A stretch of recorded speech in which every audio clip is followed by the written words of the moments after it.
If you've spent thousands on automation tools thinking that they'll make your business easier to run, but instead you're more stressed out and working longer hours than ever before, this video will save your sanity.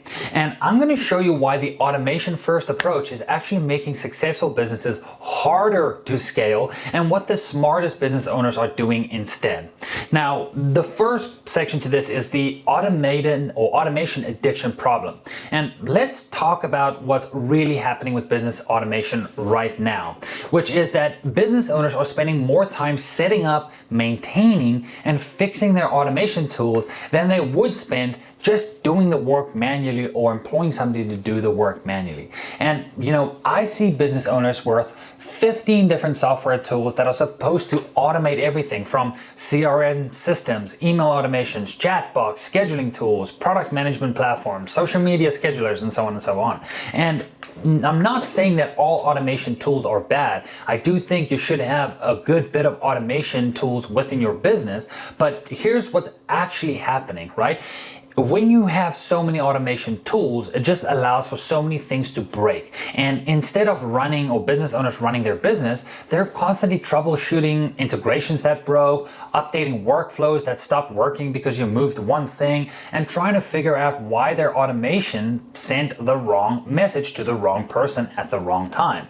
The promise was that, let's just set it and forget it, right? But the reality is set it and then spend the next 6 months fixing every time that something changes, right? And here's the kicker. Most of these tools are designed for enterprise level companies with full IT departments, not for businesses doing, 25 to 100K months, right? You're basically using a bulldozer when you actually need a shovel, right? And I am super guilty of this. I've had partners that love to over automate things, and this is all good and well if you have a dedicated person dealing with all of these automated tools, right? But if you're, as the business owner, having to deal with every time a Zap doesn't break, trying to fix this, right? Or every time a contract doesn't automatically send, what do you have to do then, right? Unless you have a dedicated person solely dedicated to, like a CTO, a chief technical officer, unless you have a CTO in place, this becomes very strenuous and time absorbing. Because I have seen businesses that become so over obsessed with automating everything that they forget to focus on the things that actually generate revenue, right? They'll spend 20 hours setting up an email sequence that saves them 2 hours of work per month, right? And that leads me into my first point here, which is the hidden cost of over automating things, right? And let me break down the real cost of over automating things and the addiction cost that comes with that, right?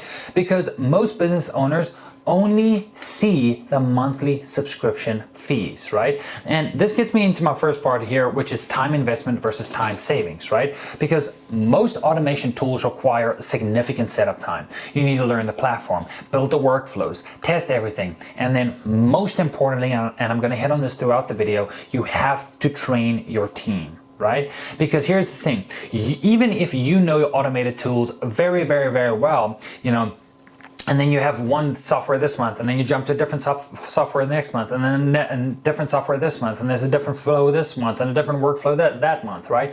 The thing is, you as the founder or the CTO or the sales manager might understand that. However, when you have a team of closers and setters and people who depend on using those softwares, they also need to get up to speed very, very quickly, right? So every time, you set up a complex automation, please remember that you need to maintain it because things will break, right? And every time your business changes with regards to a new offer, a new process, a new team member, you need to update all of your automations, right? And the major thing that restricted, I'm just speaking from personal experience, right?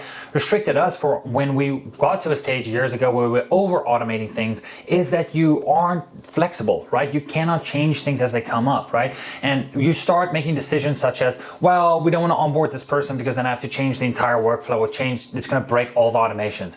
Then my question to you is, what the hell is the point of having automations in the first place when it makes you inflexible, right? Now, let's talk about the second point here that I want to touch on, which is integration nightmares, right? Because this is what nobody tells you. The more tools you have, the more things can break, and that's just logical, right?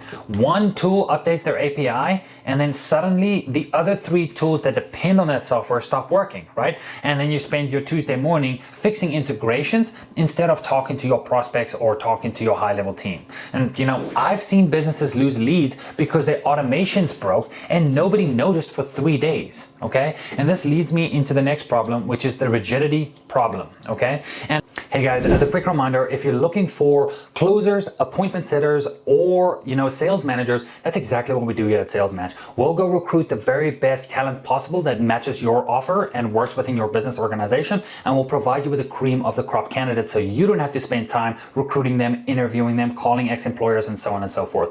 So if you're interested in that, click the link somewhere down below. But enough of that, let's get back to the video. Here's the thing, automation tools work great when everything goes according to plan, right? Don't get me wrong, there is a space for automation within businesses, and you do need automation within your businesses. That's not the point I'm trying to make. But when businesses are basically, leading through the sales process and things breaks here and there, it messes with your entire workflow, okay? And please remember that prospects specifically have unique situations, and deals require custom approaches, and relationships need human judgment, right? When you over automate, you lose flexibility to handle basically exceptions, right? Your sales process becomes robotic instead of consultative, right? Which is very, very important. And here's the one thing that I want to touch on and really hit home is team confusion and dependency, right? Because when you have complex automation systems, your team becomes basically dependent on them. And if something breaks or needs to be changed, nobody knows how to fix it except maybe one person on your team, right? And what you'll find is that this creates a bottleneck and single points of failure within your business. Okay, that's very, very important. The next point I want to drive home is the learning curve tax, right? Because every new tool requires training. Not just for you, I get it that you understand it, right? And maybe a couple members of your team, but everybody in your team that's using that tool needs to now learn that software and the new software. And the more tools you add, the more time you spend training people on softwares instead of training them on skills that actually matter, okay? The final point I want to touch on here under the hidden cost of over automation is the decision fatigue, okay? And here's the thing. With so many automation options, business owners spend endless hours researching tools, comparing features, and trying to find the perfect solution, right? And this is time that could be spent on revenue generating activities, okay? Now, let's move into the next part here that is basically talking about, when automations actually hurt your business, okay? And here are the specific ways that over automation can damage your business. The first thing I want to touch on here is that it actually kills relationship building, right? Because here's the thing, in high ticket sales, it's all about relationships, transparency, and trust. And when prospects feel like they're talking to a robot or going through a complete automated process, they do not feel valued, right? And another point I want to make here is that, automations and specific over automations can work specifically in low ticket environments, right? If you're selling, a SaaS product or something like that, or an info product that's low ticket, that can work. But when you are selling $5, $10, $15, $20,000, high ticket products or services, you need to have that human connection, and your prospects want that authenticity, okay? Because I've seen businesses automate their, follow-up, for an example, so heavily that prospects never talk to a real person until the sales call. And by then, there's absolutely no relationship, no trust, and no context. And then businesses wonder why their show-up rates are so low, right? Because they do not have the follow-up sequences in place, such as, really good appointment setters, building trust before they actually get on the call with your closers. Very, very important. And if you need appointment setters that can do this, more in the links down below. And here's the thing, that basically what happens is that it creates generic experiences, right? Oh, let me fix this. There we go. So basically it creates generic experience. So what I mean by this is that automation basically forces you to treat everybody the same way, right? Same email sequences, same follow-up cadence, same messaging, right? But your best prospects, right, and the most unique prospects that you have, right, they want to feel like they're getting personalized attention, okay? And when everything feels automated, nothing feels special or customized, right? And this leads me to the next point, which basically says that it reduces feedback and learning, right? When humans handle processes, they learn things about your prospects, your markets, and your messaging, right? They can tell you what questions people are asking, what objections are coming up, and what resonates most with your ideal customers, right? Because automation just executes, right? It doesn't learn or provide insights that helps you improve your business. Now, the next one point I want to talk on, and this is one of the most important ones besides the learning curve for your team, is that it makes you inflexible, okay? So when markets change or customers your customers evolve, right? Or your business pivots, right? When everything is automated, making changes requires multiple updates to systems, workflows, and integrations, right?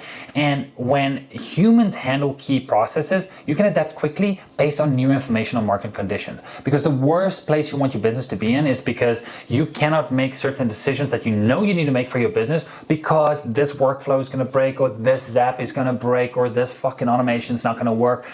I promise you, I've been there. It's not fun, right? You want to make decisions, right, that you can act on immediately and not have, the theory of, oh, this automation is going to break, or this is going to break, or this workflow is going to change, right?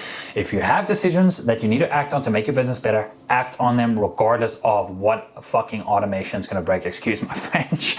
Now, the final part I want to talk about here is that it actually distances you from your business, right? Because the more you automate your business, right, the less connected you are to what's actually happening with your prospects and your clients, which is very, very important, right? Because you're going to be looking at dashboards instead of having real conversations with your team and your prospects, right? And this decision makes it harder to spot problems early on and harder to identify opportunities for improvement. Okay, and this leads me to the final section here, which is literally so important, which is the human first approach that actually works. Okay, so you might be asking yourself, well, Craig, what's the alternative then, right? Instead of trying to automate everything, successful businesses focus on automating the right things while keeping humans in charge of the things that actually matter. Okay, and this brings me to my first point here in this section, which is automate the administrative tasks and humanize the important tasks, okay? So automate things such as scheduling, data entry, and basic administrative tasks,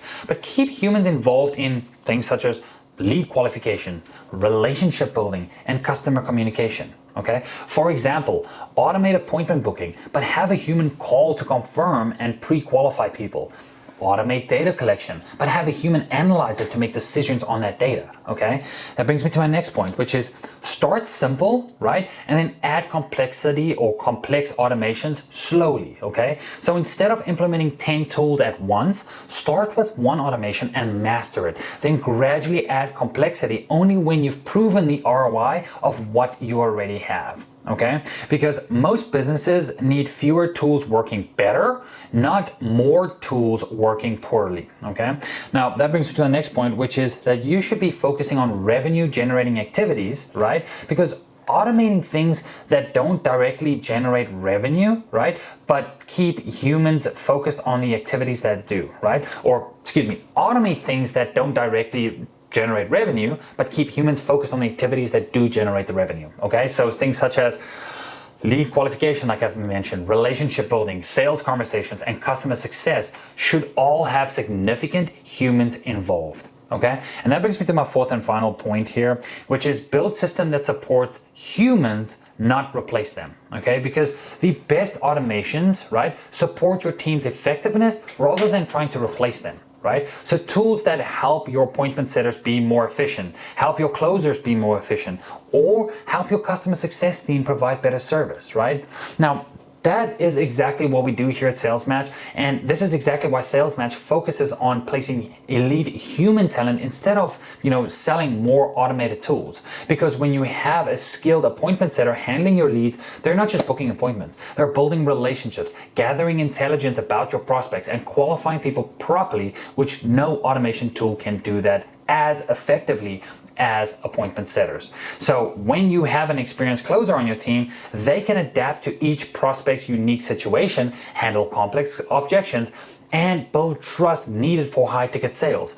Automation cannot build trust or handle expectations, right, or exceptions. Now, again, if you're looking for, really good closers or appointment setters or a sales manager, if you need that, that's exactly what we do here at Sales Match. We'll go out, we'll go recruit them, vet them, train them, and then finally provide you with a cream of the crop candidates. So if that interests you, more in the links down below. But I really hope this video helped you, and I'll see you in the next one. Bye-bye.